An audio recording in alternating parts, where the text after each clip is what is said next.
नमस्कार दोस्तों, हमारी आज की कहानी है सास को ऐसा क्यों लगा शादीशुदा बेटी को मायके बुलाकर गलती कर दी। सोनाली जी बहुत दिनों से अनुष्का को बुला रही थी।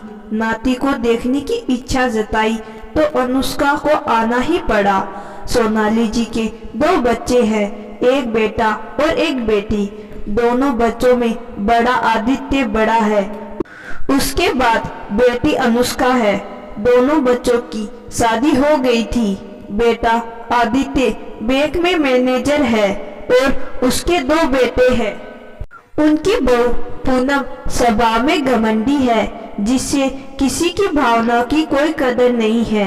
आज सुबह होते ही सोनाली जी बेटी के आने का बेसब्री से इंतजार करने लगी। सोनाली जी ने बहू पूनम से कहा, बहू आदित्य से कहो स्टेशन जाकर अनुष्का को ले आए। अनुष्का स्टेशन पर इंतजार कर रही है। माँ जी, कल रात ये ऑफिस से देर रात लौटे थे, इसीलिए वो थके हुए हैं। आप अनुष्का को फोन कर कर कह दीजिए टैक्सी लेकर आ जाएगी। सोनाली जी को बहू की बात अच्छी नहीं लगी, लेकिन समय की मांग को समझते हुए उन्होंने बेटी को फोन कर दिया। 1 घंटे बाद अनुष्का पति और बच्चे के साथ अपने मायके में थी।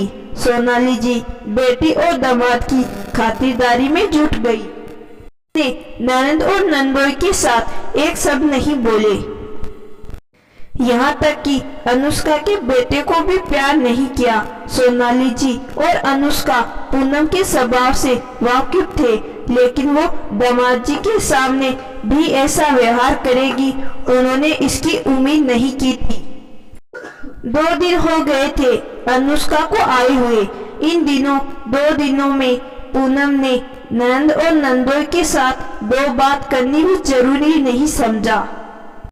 अनुष्का का भाई आदित्य भी ऑफिस में इतनी देर से आता कि उसे भी बहन और बहनों से बात करने का समय नहीं मिलता। नंदोई रोहित को उनका व्यवहार अच्छा नहीं लगा। उसने अनुष्का से कहा, अनुष्का तुम भी मेरे साथ चलो, मुझे कुछ अच्छा नहीं लग रहा। भैया भाभी के व्यवहार में सौतेलापन है जो मुझे यहाँ रुकने नहीं देगा। कल रात में तो जा रहा हूँ, तुम भी मेरे साथ चलो। अगले दिन रोहित ने जाने से पहले सोनाली जी से कहा, माँ आप अनुष्का और बच्चे का ध्यान रखिएगा। रात की ट्रेन से रोहित वापस चला गया।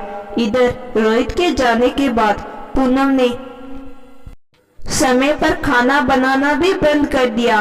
वो रोज 2-3 रोटी अपने और बच्चों के लिए बनाती और उन्हें खिलाकर सुला देती। पति देर से आता, इसीलिए उसके लिए उसी समय रोटी बनाती। सोनाली जी और अनुष्का के लिए घर में अब तो घर के हालात ऐसे हो गए थे, खुद बनाओ और खुद खाओ। अनुष्का बच्चे को दूध पिलाती थी, जिसके कारण उसके खान पान पर ध्यान देना जरूरी था। सोनाली जी बेटी के खाने पीने का ध्यान रख रही थी, लेकिन ये कब तक चलता।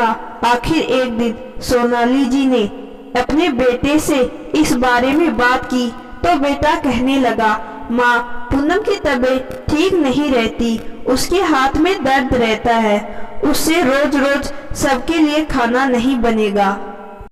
अनुष्का से कहिए उसे जो खाना है वो अपने लिए बना लिया करे, आखिर ससुराल में भी तो वही खाना बनाती होगी। सोनाली जी से और कुछ नहीं कहा गया, वो बस बेटे को मुखदक बनी देख रही थी।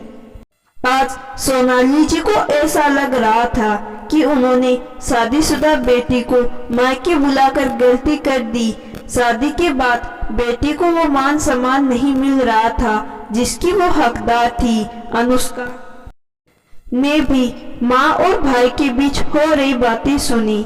आज वो सोच रही थी, इससे अच्छा कि मैं रोहित के साथ ही चली जाती। अनुष्का ने माँ को नहीं बताया कि वो उनकी बातें सुन रही थी। माँ को बुरा ना लगे, इसीलिए अनुष्का माँ के सामने खुद को खुश रखती थी। धीरे धीरे अनुष्का के वापस जाने का समय भी आ गया। आज रात की ट्रेन से अनुष्का वापस जा रही थी। माँ ने बेटी और नाती के लिए जो खरीदा था वो सब पैक कर रही थी। तभी वहाँ पूनम हाथ में एक साड़ी और बच्चों के लिए कुछ कपड़े लेकर आ गई। पूनम ने कहा, अनुष्का ये साड़ी और बच्चों के लिए कुछ कपड़े रख लो, भैया ने तुम्हारे लिए तुम्हारा पसंदीदा रंग खरीदा है। अनुष्का ने कहा, भाभी इसकी क्या जरूरत है, वैसे भी मैंने साड़ी पहननी छोड़ दी है, बच्चों के साथ साड़ी पहनना संभव नहीं हो पाता। पूनम ने कहा, रख लो अनुष्का, बहुत महंगी साड़ी है, तुम्हारे भैया को अच्छा नहीं लगेगा। अनुष्का ने कहा, भाभी भैया को क्या फर्क पड़ेगा यदि मैं साड़ी रखूं या ना रखूं। भाभी मुझे मायके से साड़ी नहीं, सम्मान चाहिए जो मुझे यहाँ नहीं मिला। भाभी आप ये साड़ी रख लीजिए और हाँ भैया से कहिए, जैसे मैं खाना खुद बनाकर खा सकती हूँ वैसे ही मैं साड़ी भी खुद खरीदकर पहन सकती हूँ। पूनम पैर पटकते हुए कमरे से चली गई। वहीं पास खड़े भाई का मुंह शर्म से उतर गया, वो कुछ नहीं बोल सका। अनुष्का अपने ससुराल चली गई। तो दोस्तों आज की कहानी आपको जरूर पसंद आई होगी। कहानी पसंद आई है तो कहानी को लाइक और चैनल को सब्सक्राइब जरूर करिएगा। धन्यवाद।